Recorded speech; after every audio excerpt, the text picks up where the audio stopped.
everybody, and welcome back. Today, I am joined by Melanie Tonia Evans, and today we're going to be talking about narcissistic abuse because Melanie is a global narcissistic abuse recovery and quantum trauma healing expert based in Australia.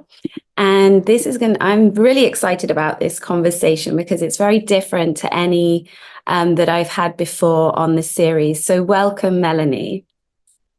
Thank you so much, Tara, for having me. And I was just explaining to you that after my father died, my mother got remarried very quickly. And this was in the 90s. We didn't have the term, I don't think, narcissist. I think that would have been a good fit for him. It turned very toxic, and 3 years later, she went through quite a nasty divorce. I was 9 to 13 when that happened, so I can be a little bit of a magnet for narcissists in my own personal life and friendships sometimes. So that Melanie, can definitely happen.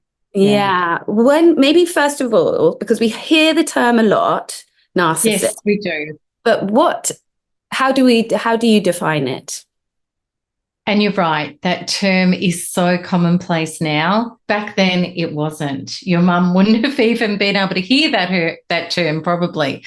But a lot of people throw that term around, and a lot of people don't really know what it means, because the truth is, Tara, anybody can act narcissistically.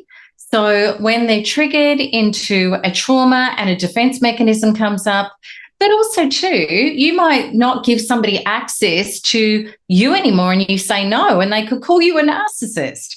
So I think it's very important to get clear what it means. People can act narcissistically, which means that they either get tough or they set boundaries. You could perceive it that way. They've had enough, or maybe they're triggered and they're in a moment. Very different to narcissistic personality disorder. So what this is this is an individual where there are certain things that really do define them. First of all, they get bent out of shape about things that normal adults don't. So they've got a very, very fragile self-identity, perceived criticism. Don't tell me I'm doing something wrong. They will not be accountable. They won't say sorry. They'll end up making excuses and justifications for the simplest of things, and they'll blame you and they'll turn it into word salad. Now, also too, they do not like not having the spotlight. So you could be somewhere with a narcissistic person, and if they're holding the room, they're really loving it. But if they're not, and if somebody else is shining and taking the spotlight, they'll take umbrage. They'll either try to disrupt the gathering, or they'll really seethe. And then when you go home with them, they'll accuse you of being disloyal and all sorts of things. So the bottom line is with a narcissistic person is there's no sense of self. And I literally mean that. So there's no connection to their own, and I'm going to get metaphysical or spiritual, but their own sense of self through, source, prime creator, having their own energy source. It's literally the myth of the vampire, I believe, is modeled on narcissism, whereby there's no self, the living dead, having to feed off the energy or the blood as per the vampire in order to sustain self. Narcissists need attention. They need to be the center of your universe. They need to have you beat to their drum. They need people to acclaim them, and the thing is, a narcissist is interested in emotional energy. Good or bad, it makes no difference.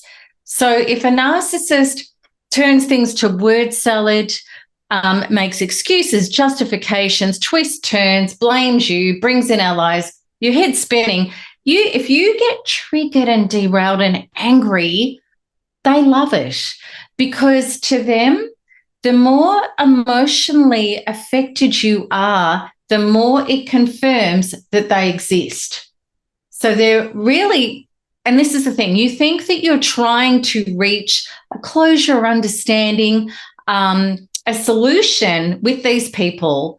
They're actually only interested in your emotional energy and reaction that grants them significance. So that's kind of like one of the big bottom lines with a narcissistic person. Mm. And, obviously what you've described sounds so toxic, and why would we ever be attracted to one? But they can be very charismatic, alluring characters. 100%. And this is where, there's a lot out there about how to pick a narcissist. And it's you being impervious to a narcissist is about your own development. It's not about spotting them. Because a narcissist does not walk around with a T-shirt on, I'm a narcissist and I'm going to destroy your life and end up, sucking you dry and taking all your stuff and resources. They're actors because there's no true self. So they are literally consummate actors. Narcissists are very emotionally attuned to finding out within you what hurts or what's missing, because then they purport to be the savior of that. And this is every psychopath's playbook, or sociopath or narcissist. It's your problem, reaction, solution. So they want to find your problem, and then they want to talk about it and hear the reaction and your emotional discomfort about these things in your life, whether your ex-husband played up or your last business partner ran off with the money, and then they offer the solution. So they will look you in the eye and they will actually mimic body language to mirror you, and they will come forward in such active, genuine intent that you believe they're the solution. So whatever's unfinished or unhealed, missing or painful in your life, you feel like you've hit pay dirt with these people. So it's like the Trojan horse. Literally, they get through the gates bearing the gifts. You shut the gates and then they unleash. And it's too late. They're through the gates. So that's how it happens. And why do you feel like like you say, they're through the gate, they're in your life, you've totally fallen for it, you feel so loved, Yes. both Yes. so seen, they Yes. are the love bombers as well. So, we're meant to feel like $1 million. And men. And men. Yeah. Men can get love bombed by female narcissists. Absolutely. Or obviously same-sex relationships, 100%. And then it switches. And I wonder if, because we're talking about grief in this series, it's like you're in this relationship now, and it's like maybe you've even got married very quickly because it all just seemed so right and we were soulmates, and then it all changes and we're sort of like grieving the whole time for how it started, like trying to get back to the wonderful beginning where everything was so loving and kind and you were, being listened to, as you were saying, and now they don't seem to care about your problems at all. Tara, it's 100%. Okay. So I guess your question is what are the reasons for that, or how does that shift from that to that? Yes. Okay. I love what Don Miguel Ruiz wrote about in Mastery of Love. And there was two women and a man came to the door and he knocked on the door with a delicious pizza, right? And he said to them both the same deal. And he said to them, I'll give you free pizza every day, but you have to take me with it. And one lady who never cooked for herself and she was starving, she went, oh my God, delicious pizza every day. This is a dream come true. So she took the offer. The other lady who had beautiful organic food in her pantry and cooked for herself every day, she just looked at me and she said, why on earth would I take an offer like that? I don't even know who you are. It's a really powerful metaphor. It is. And because I've been both those women, Tara, and a lot of us have. We were brought up on romance and, all the Mills and Boons books and all the things. And we never realized that this is so important about loving ourselves. We never realized that a chemical rush with somebody is actually a danger sign. And we think it's attraction and we think it's all right.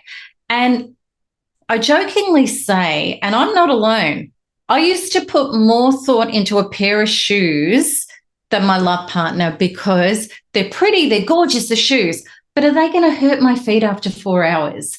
Whereas the guy, he's like tall, broad shoulders, he's spiritual, he's intelligent, he's into me, he's lovely. Yes, because it felt so right. But I didn't think, hang on, I don't know this person. I don't know their character. I don't know my boundaries. I'm doing Mills and Boon. I'm enmeshing. It feels amazing. Maybe this would only happen to me once every 5 or 10 years. And the man I married, it had never happened at that level. So I'm like, it must be right. But I didn't know him. And then what happens is you fall in, you think it's love. It's actually obsession.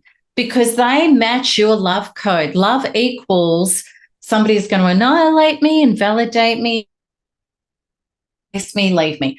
These are big emotional traumas that we've had. I'm going to get metaphysical, quantum, from past lives, as well as our childhoods, and also our genetic history that we've taken on epigenetically from our relatives, and also too from our collective programming. So we have a whole lot of beliefs on love equals. Now, any emotion, good or bad, is a powerful heat-seeking missile, and the painful unhealed traumas are more powerful even than the healthy ones.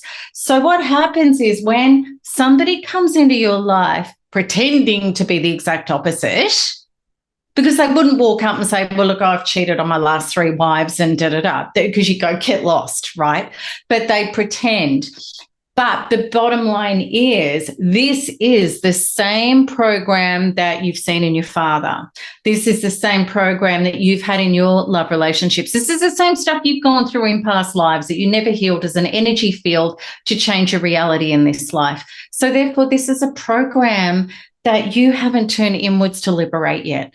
So this person comes along pretending to be the exact opposite. In your conscious brain, you're going, oh my God, this time I'll be safe. But your unconscious love equals love code is a dead ringer for I'm attracted to my love code and my love code is attracted to me. So it's not true opposites attract. That's actually falsity. Right? So we get that attraction. It all starts happening. And what it actually is then is you believe that this is the savior of your wounds. And often it's unconscious. This is the savior. They're not. They're the messenger. So then what happens is once you start getting hooked during cognitive dissonance, you see the warning signs. You get the red flags. You don't want to look at them. You don't want to acknowledge them. It's all right. I can deal with this. And they're subtle at the start because they're drip feeding, stress testing you to see how far they can go. And then what happens is we start lecturing and prescribing, but we stay, which means I'm accepting it. And they don't care about you lecturing and prescribing because it's actually attention that feeds the false self. So that's awesome for them. Plus, it gets them to switch the blame back to you and call you the crazy one, and then they can go away to others and tape your phone conversations and all sorts of things and show them to them and say, look at what I'm with, which gives them more narcissistic supply. So you're in this web and this trap. But then what happens is the very, very thing that you hadn't healed. So let's say unavailable people. Your dad was like that. It's been your whole program. Somebody comes in totally available, sees you, loves you. But then what will happen? They've already worked you out. They knew who they had to act to be. They're plasticine. They'll do a different thing with a different woman. Doesn't matter. But then what happens is then they'll start testing you out with, oh, I'm unavailable, bit by bit. And if it hurts you, even better. because then you're going to be trauma bonded, because they're going to hurt you, which gives them attention. They can walk out the door, turn off the phone, you go crazy, then they'll come back, reconnect with you, take away more of your self-esteem and your rights to have you trapped, then give you breadcrumbs if you're ready to go, and play this whole cat and mouse game. And you end up suffering unavailable people and the trauma that you're ripping open every wound that you never healed before. Plus, this is the big bad wolf. But what this really is, Tara, is a soul contract to say, this is not the savior of my wounds, it's the messenger. And I have to get off this trauma bond. I've got to let go. I've got to turn within, and I have to absolutely heal myself back to wholeness, which means I'm going to transcend that whole program that has held me back in all of my life, but I never realized it. I think that's so powerful what you're sharing about this is the messenger. And we can spend a lot of time in these relationships talking about they're the problem, they're the narcissist, they did this to me, it ruined my life, it changed me. But if we look at it from this place of this is the messenger of my trauma, this is what I need to heal in myself in order for it not to happen. This is an empowering place to look at it from. And I think it's very interesting the work that you do in the quantum field. Like you were saying, like this could be trauma that's not even ours. It could be from previous generations. It could be, like you say, Absolutely. from past life. Yes, totally. And it's that in replay. Absolutely. This is not the first rodeo. This is a catalyst showing you what was already on board. So how do you work with your clients, using your method of quantum healing? Well, I use quantum freedom healing. And what that is, you may have heard the conversations about 3D, third density, fifth density. Yeah. Which is basically, okay. So the traumatized self, which is the young or the defenseless self that's stuck in victim, is the wounded traumas in the inner identity, which is the somatic limbic emotional body. Now, the somatic emotional limbic body doesn't even connect to the logical mind. It's like we don't say, I think traumatized. I feel traumatized. It's in the body. We're human beings. We're not human thinkings and doings. And the problem is with the logical mind, it's doing 40 bits per second, whereas the subconscious emotional limbic system is doing 40 billion bits per second. It is connected to the whole field. Who or what we choose, what we're attracted to, what's attracted to us, etc. So it's all in the unseen world. The unconscious is actually where we create from. And the unconscious is the emotional programs that we've taken on from the experiences in our life, or we've brought them in energetically from other places in our multidimensional self. So what I do in the quantum healing is address that. And it's not logical at all. So the awesome thing about it is you don't have to remember what happened in your past. You don't have to go back through talking and reliving anything. All we do is target the trauma, creating the trauma bond, whatever it is. Then we have a process where somewhere in the body will light up where the actual trauma is held. All we have to do is feel it. It gets loaded up on the pain body, on the past timeline, on the inner child, on the multidimensional self, on the genetic history, all done through visualization and intention. Then that is actually let go of. And then the beautiful part about it is source, which is the light code, which is the light of prime creator, life force, well-being, gets brought in to replace, and you get a shift. So you get a somatic emotional shift from dark to light, from trauma to liberation. The feeling is just peace and space inside. But what happens is that victimized 3D timeline that you're on of disintegration, you've actually shifted timeline in past, present, and future onto a 5D timeline, which means liberation, connection to your true source soul self, which is healed and which is whole and knows what to do. So you actually don't even have to learn things like boundaries or how to be. You organically already are those things. It's just trauma has clogged you up and descended you instead of allowing you to be who you really are. So with this form of healing, so for example, with me, I had complete brain damage. My brain had broken. I had adrenal malfunction to the point where I was told I would never function apart from 3 antipsychotics, and I would only be at around 30% of my capacity. I was given no other solution. I had complicated post-traumatic stress disorder, fibromyalgia. I had every nervous system disorder that you could think of. Everything was broken. I hadn't been able to eat for 6 months or sleep. I was a walking skeleton. All of my hair had fallen out. I shook, I sweat. Like, you know, through quantum healing, through being able to research it, access it, a massive epiphany where I got told that everything I was doing was the wrong way to heal, and it nearly killed me. Turning within and finally re-partnering and self-partnering and doing it in a quantum way, I healed all of it. I don't have any symptoms. I had shocking agoraphobia. I'm the most confident, expanded, happiest, healthy person I've ever been, and I'm 57 years of age, and I feel like I'm about 25, so... Well, that's amazing. But I'm sorry that you had to go through that in order to get to this place. And can I just say, Tara, I'm not.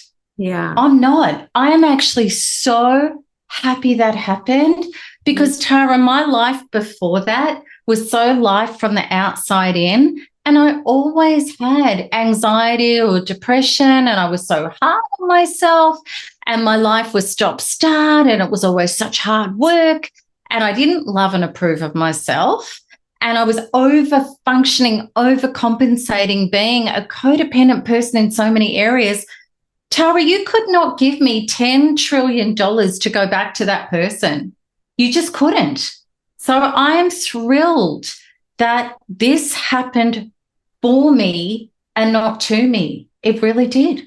Well, that really encapsulates, the theme of the summit, transforming pain into evolution and growth.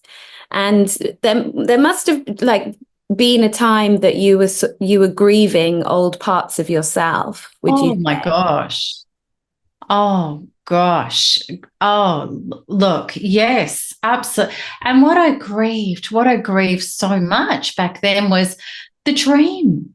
The dream, the him, the love, the life, and I lost everything, Tara. I had created 2 houses outright as a single woman off my own steam. And I created this life. I lost everything. I lost businesses. I lost all my money.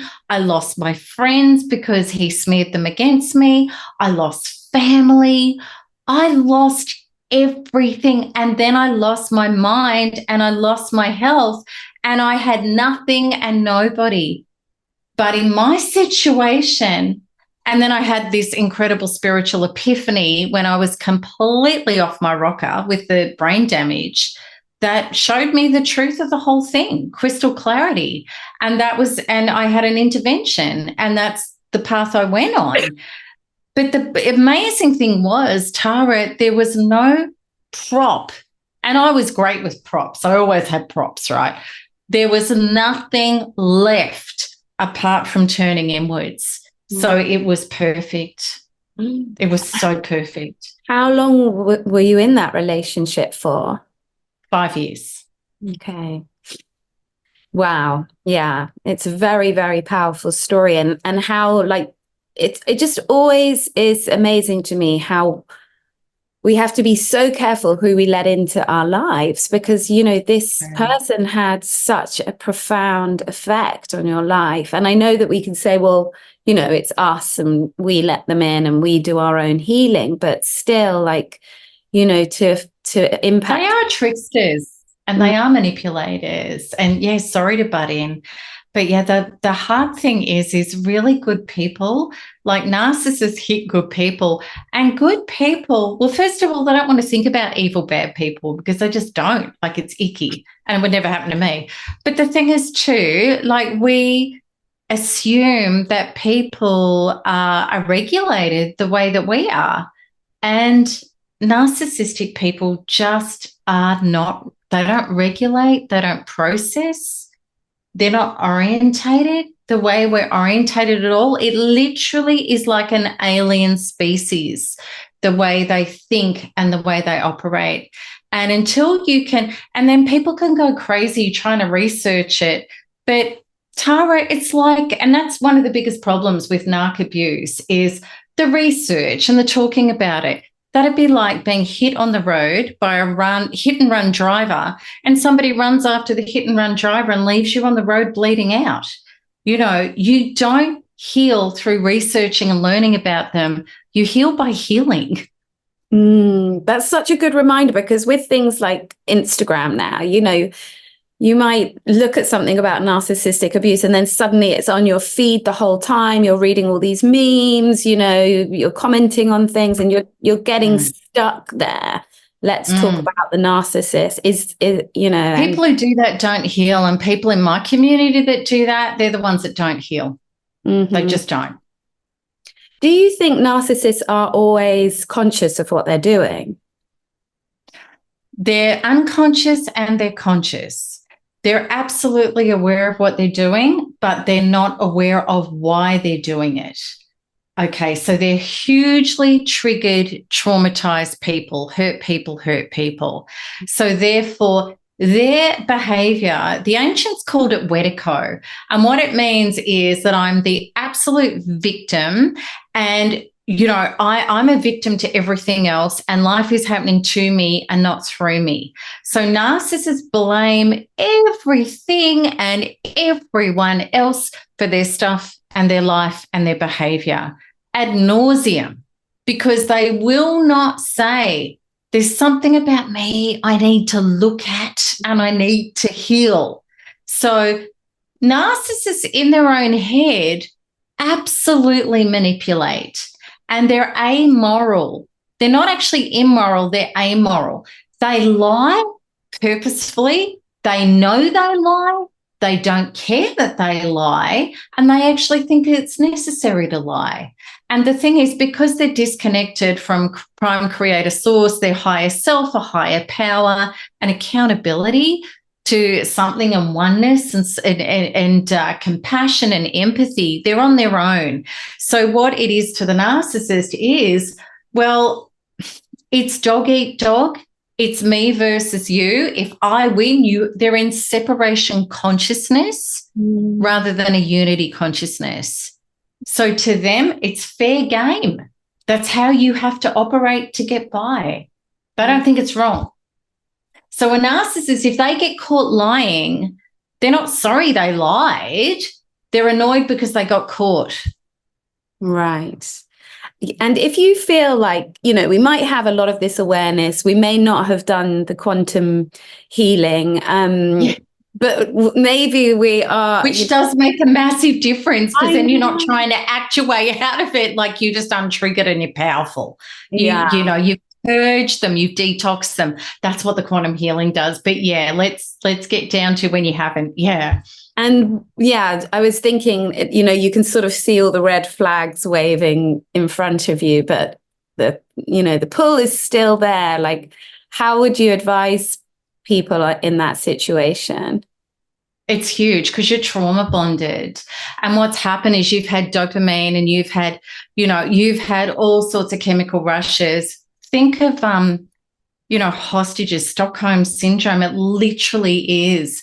Like, you don't know whether you're going to die that day. They take the blindfold off. They're nice to you, give you a meal. You feel like you're in love because you have had the relief is the dopamine after adrenaline. And there's a whole lot of other stuff. I could talk on this topic alone for 5 hours. But what is absolutely going on is you are chemically, literally addicted to this person because of the chemical rushes and the highs and the lows that you've had with them. Plus, You want to believe they're the savior. Now they're destroying you. You want to turn them back into the savior. You've lost yourself, so you're not saving yourself. So you're massively trauma bonded, and you don't know what's up, what's down, what day in the week it is, how to make a cup of tea. That's how bad it ends up. The only solution is detachment. The more you go in and try to force them to behave in a way that can calm you down, the more out of control you're going to get, and the more they will do it. You have to literally detach, pull away. You're going to go through withdrawal that is worse than somebody who's a crack addict. I've had hardcore drug addict recovered people who said getting off a narcissist is 10 times harder. So, and this is why there's the hard way to do it, or there's the much better way to do it. The hard way to do it is commonly most people break, no contact over and over again, dozens of times even, because the withdrawal is so bad, it feels like you can't live without them. And also you must be so in love with them, and it's a soul contract. Otherwise you wouldn't be feeling like this. But it's actually a physiological chemical withdrawal. And you think you're going crazy. The brain follows the body. So you think you're going mental, but you're literally going through physiological cellular withdrawal. So quantum healing addresses that very quickly. So you've got to pull away, and then unfortunately a lot of people, Tara, just either keep going back or they grab an addiction to try to numb it out. Like, I'm going to get drunk, I'm going to smoke weed, I'm going to take antidepressants, I'm going to go try and have sex with somebody else. You know, that old expression, to get over somebody, you need to get under somebody. Like, you know, they try those sort of processes. And of course, you're kicking the can down the road and you're making choices that are just destroying you even more with addictions. Or people just end up going and just getting drugs to numb out, or they just break, you know, and then they've got CPTSD, and then they've got that for, I've met people 30, 40 years down the track who are just, it's like it happened yesterday. And in fact, it's worse because they've got peptide addiction and the cells are splitting with the same vibration every single time, and they're feeding the brain-body connection, and you actually get sicker. You actually break down. So sadly, Tara, honestly, there are very, very few people who, and God bless them, who have got the ability without doing deep somatic inner work to recover from this. You do get some tough people who just write, you know, and but what generally happens is they either pretend everything's fine and then have a complete meltdown somewhere down the track. It engulfs them, or they end up with a narcissist again. Most people curl up and disintegrate, and sadly, that's where a lot of people stay. If I wanted to come to you and work with you, and I really need to change this pattern in myself, so my vibration is just not going to even attract any more of these relationships. Do you work with people over the course of a year or weeks, or how does it work? When people get on my narcissistic abuse recovery program, because it's step-by-step quantum freedom healings, and we have like a healing forum, and I do a Q&A once a week and we have some people that literally from the first healing, they're like, oh my God, I'm going to make it. And some, not all, but we've had some 2 to 3 weeks are like, narcissist who? I couldn't even care. Like, it's like the guy with the greasy pizza. I'm that woman. I'm like, are you kidding? Oh, what did I even see in you? Like, but here it is. And it's not a time thing. I've met women that are like, and men that have been 40 years in, and they get out with no aftershock, and they are just so ready and they heal. I've met people that have had off and on for 5 weeks, and they battle in the struggle. Here it is. Well, it's the people that do the work, and it's an acceptance thing, Tara. It's an acceptance thing. there's often a lot of loss in narcissistic abuse. People lose so much, right? I'm talking about money, resources, friends, jobs. Okay. So the people that are burning over the losses and in regret and resentment and cannot accept what's happened to them go through a really hard time.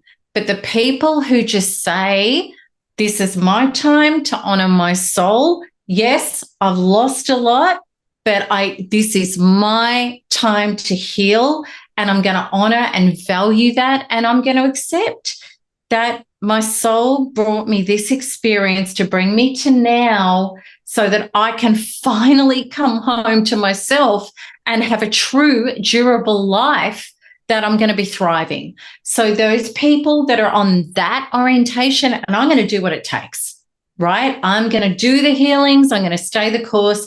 We see some of them 2 weeks, and they're going to have their blips. They're going to have, and life's going to test them, through smearing or the narcissist trying a Hoover or whatever else, but we give them so much support, and we give them so much coaching and so many inner tools, and we just keep coming back to solution-based.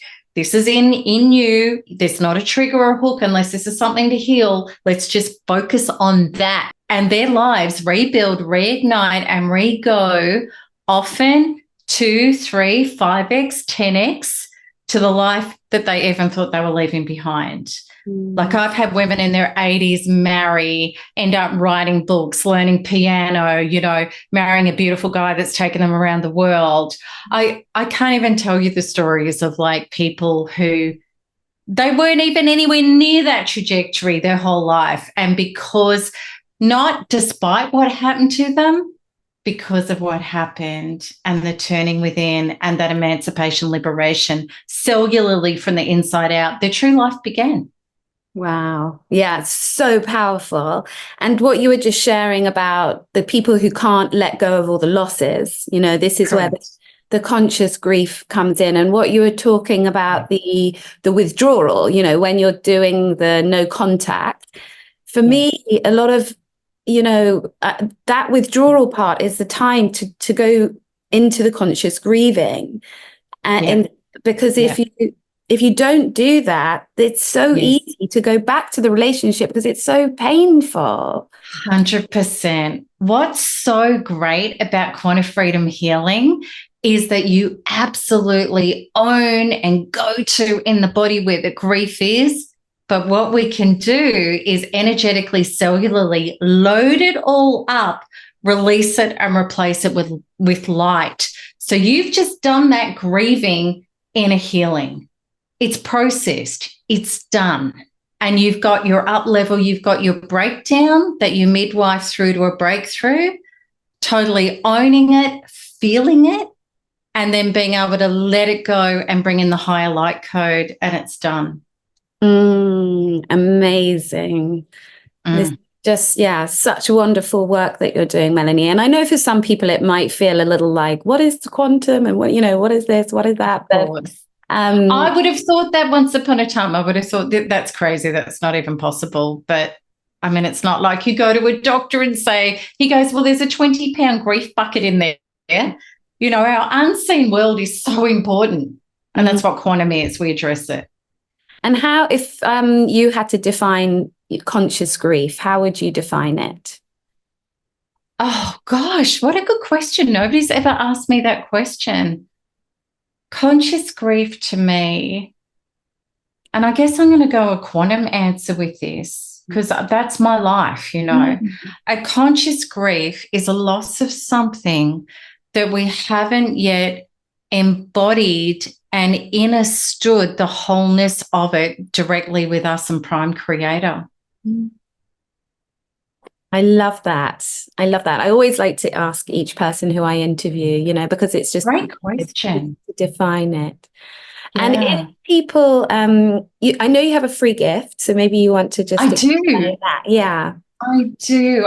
It's a 16-day free course. So for people that have gone through this, I would really, urge you. I know this will help you a lot. So are you going to put the link up or do you want me to give? Yeah, no, we'll have the link here. Yeah. Yeah, because I was going to say, but it's a little bit of a long address. So, easier if you put the link up. But yeah, my 16-day free course. So it's 2 free ebooks, which are going to explain the truth of what's going on in narcissistic abuse. And even if you think, I'm not sure, like it's a good book to read. And also no contact, how to detach from toxic people, really important, or modified contact. And then my 16-day free course, which takes you on a journey to get your focus and the pain off of out there, to get your sanity, your strength, and your soul healed and detoxed. So I love that. And just remember, this is an opportunity, as you say, this is an opportunity to grow and evolve and to start to love, appreciate life and have an amazing life. Yeah. Amazing. Yeah, I couldn't have got anywhere near the life I was unless I'd done this journey. Melanie, it has been such a joy talking to you, and I know everyone will get so much value out of this. So thank you very, very much for being here. And thank you, Tara, for inviting me. It was a joy to be here. And I hope this can help people know there's more than this. And thank you to everybody who's been watching. Bye.